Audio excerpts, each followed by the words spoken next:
So it always helps to breathe before deciding to do anything. I mean, that's the least we can do. Breathing before doing anything actually calms down the nervous system, right?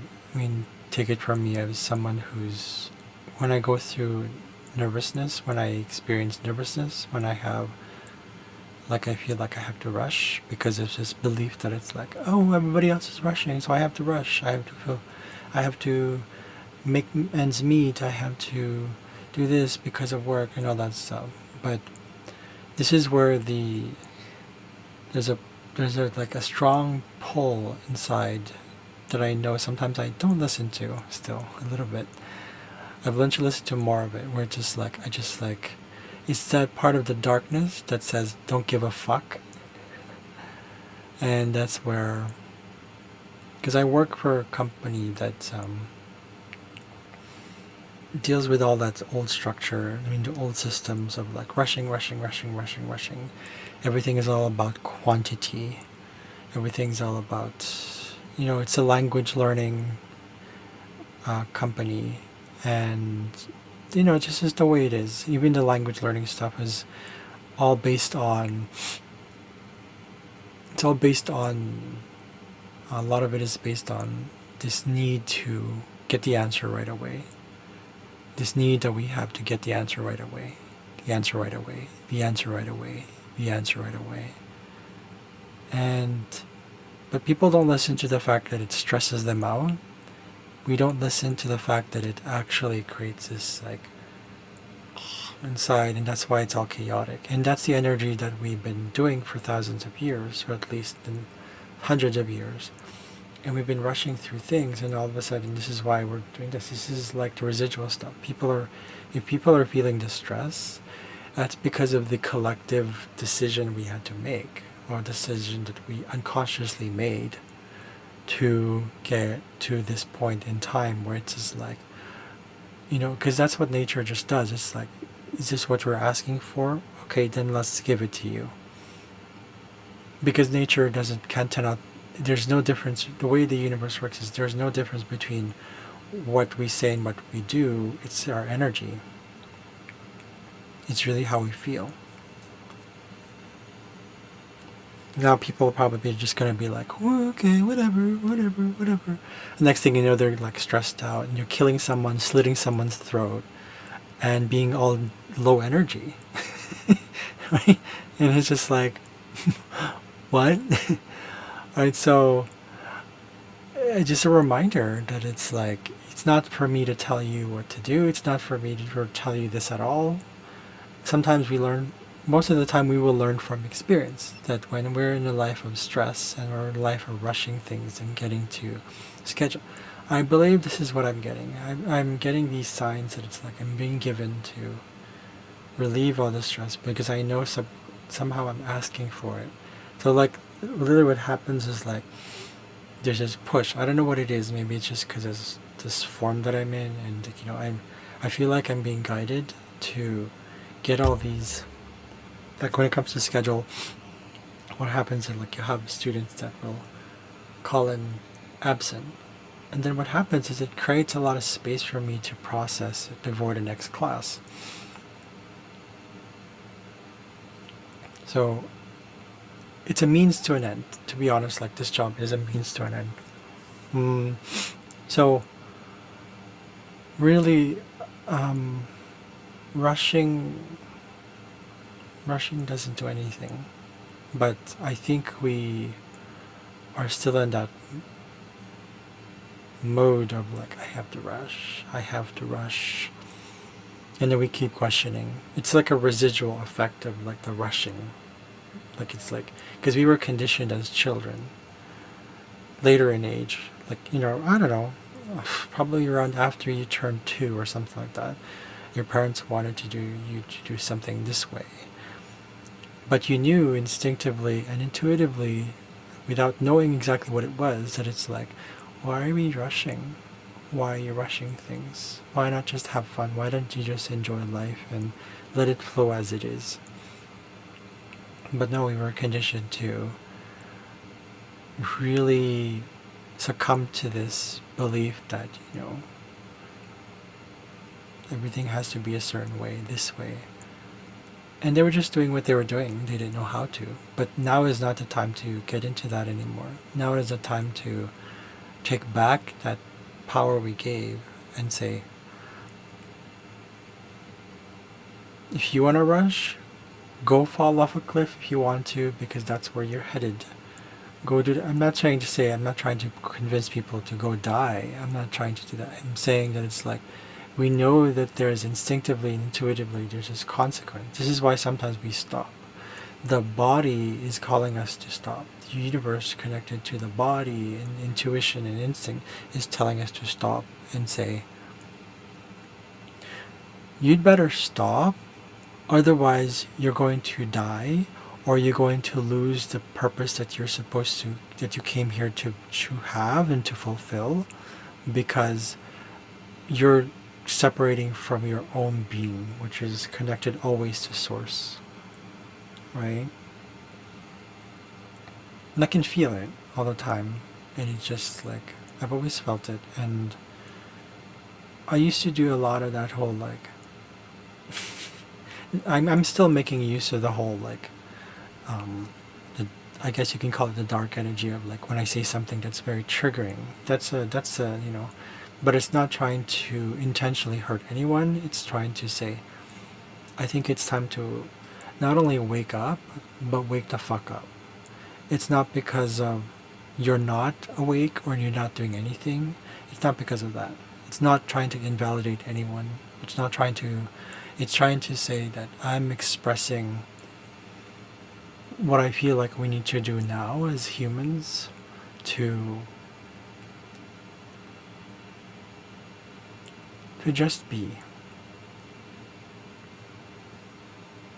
The point of really what these videos are, most of the stuff we do is why we do it in the first place, is because we're really sharing things with the world and with each other, right? And I think it's one of those things we just share. So let's share. Quality comes from that.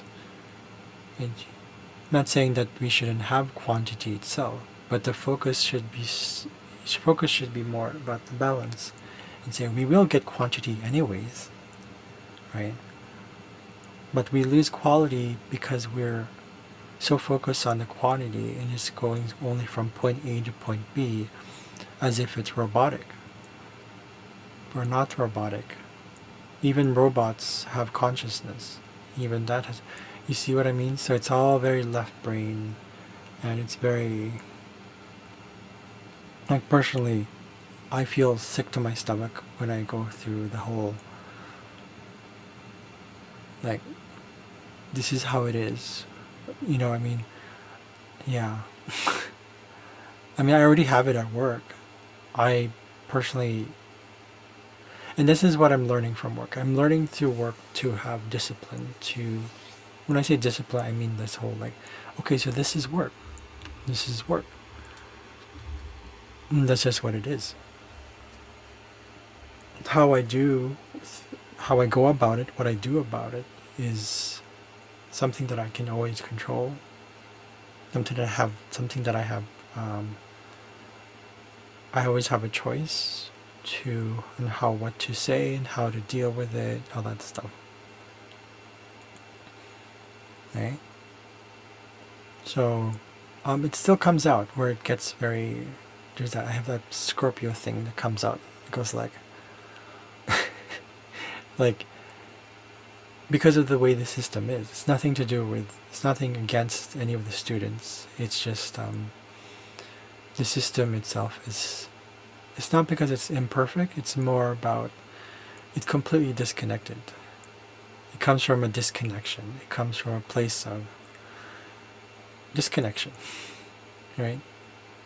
So I think this is why I'm so passionate about doing things more naturally, because I know that these things, that when it comes to at least learning, we think learning is all about getting the information first and then practicing it. That's not learning. As Mia Magic said, she said learning, or rather Knowledge is conceptual. Therefore, it's not manifested. It's not manifestable. Even though thoughts are different.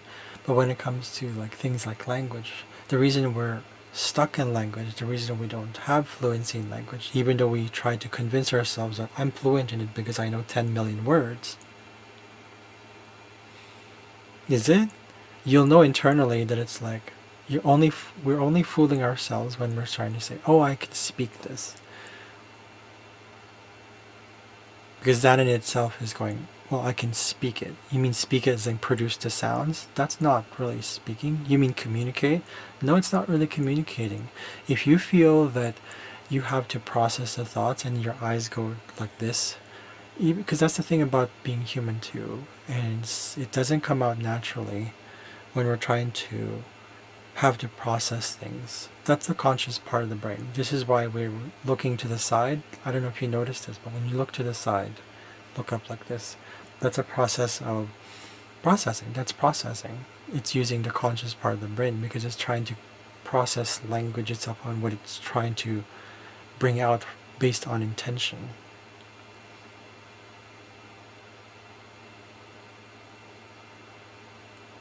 But fluency stems more from that. When I say fluency, I don't just mean with language. I'm talking about the flow of life. Right? So there's something to be said about languages and how it's all tied to this whole rushing and quantity quality thing. I don't know exactly what it is yet. And that's not really the point. The point is through being.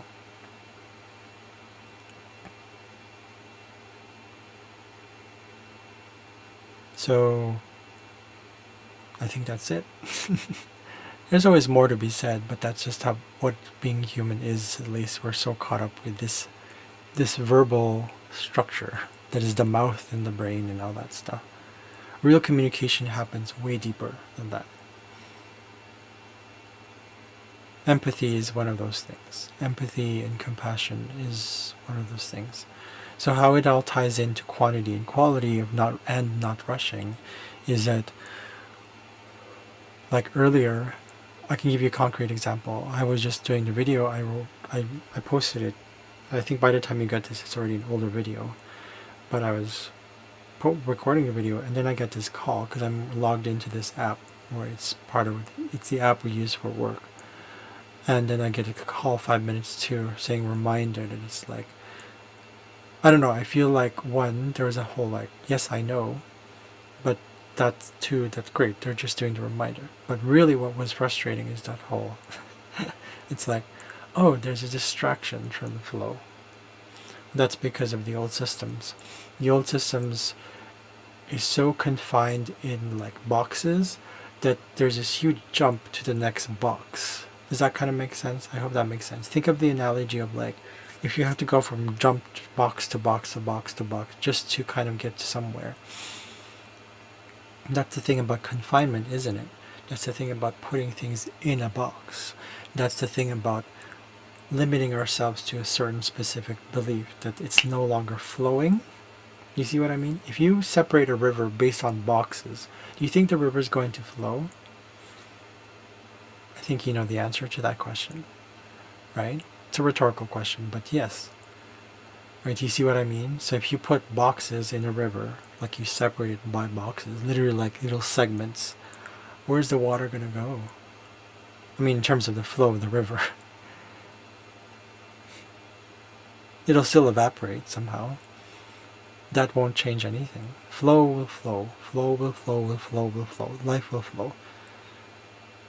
And still waters, even still waters that remain stagnant and become eventually toxic and putrid, undrinkable, poisonous, deadly, lethal, that's because we're containing it.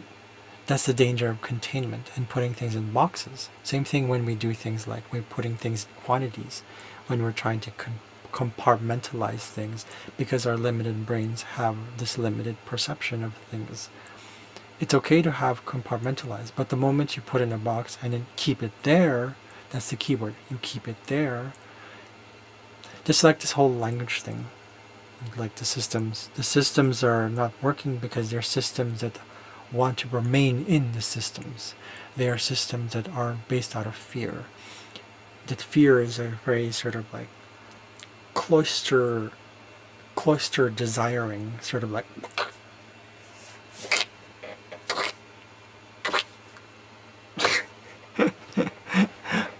right? We want to put things in a box so much that it's like it's suffocating, toxic. So yeah, I personally am making little strides and steps so that I step away from that. This is why even during late pandemic, was it 2022, I just said, I'm like, you know what, I'm tired of this time, no more.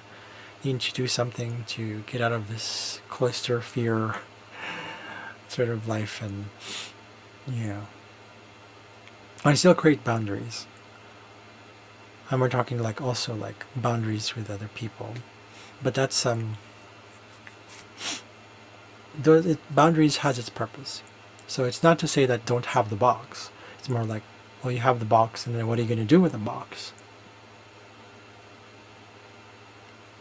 Does that make sense? I hope it does. So anyways, the point of this whole video is really rushing doesn't go hand in hand with quality. You want quantity only, and you focus on quantity. If you only want quantity, you're not going to have quality. Quality in itself, I think, is quality. Quality is quality. Because there's beauty in quality. But sometimes quality can lead to something else too. If it's just all about aesthetics, there's no substance. So they work together. And that's one of the things I'm still learning too. So even though this is the thing that I have, that the job I have when it comes to language learning, there is still the quality that can come from it is the connection with the people. That's where the quality comes in. Where I also get to help them, and they teach me, they become my teachers too, in terms of like learning patience and, emotional discipline, emotional ownership. It's the beautiful thing about it, right? So, and I discard anything else. Like, I don't agree with their system. That's the old systems.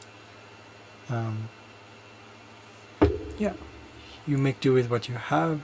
Not only make do, you also make choices so that you don't necessarily have to make do, but so this is one of those things where I keep this job so that I can do whatever I'm doing. And I'm grateful for this job because it helped me get the guitar that I wanted to get. It helped me get the other drum that I wanted to get. It's a long story, but it helped me with other things like the crystals, the jewels. This is the job that helped me get that. So I'm very grateful for that. Eventually this will have to end too. So something else will replace it somehow. And I'm planning on making it so that it's something better. But that's for another time. Thank you for watching though. Again, have a good one.